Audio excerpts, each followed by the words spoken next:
ஏழுமலையான் உங்களுக்கு தெரியுங்க ஐயா, திருப்பதி ஏழுமலையான தமிழ்நாட்டில் உங்களுக்கு இத்தனை கோயில் 46,000 கோயிலை சேர்த்து. திருப்பதி ஏழுமலையான சமீபத்தில் ஸ்டேட் பேங்க் ஆஃப் இந்தியா மதிப்பீடு செய்தாங்க. ஏழுமலையான் கோவிலுடைய சொத்து என்ன, வங்கியில எவ்வளவு இருக்கு, தங்கம் எவ்வளவு. இந்தியாவில் 970 இடத்துல ப்ராப்பர்ட்டி வச்சிருக்கிறாங்க, தமிழ்நாட்டில் கோயில் வச்சிருக்கிறாங்க. 2,50,000 கோடி ரூபாய் திருப்பதி ஏழுமலையானுடைய மொத்த மதிப்பு. கோவில் சொத்து, வங்கியில் இருக்கக்கூடிய பணம் 970 இடத்துல அவர்கள் இருக்கக்கூடிய 2,50,000 கோடி. தமிழ்நாட்டினுடைய மொத்த பட்ஜெட் 3 லட்சம் கோடி கணக்காக. ஒரு கோவிலை சிறப்பாக நடத்தினால் அந்த கோவிலுடைய சொத்து மதிப்புக்கு ஏழுமலையான் ஒரு உதாரணம்.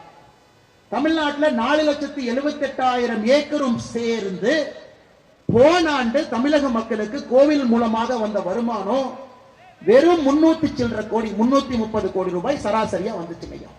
ஏன்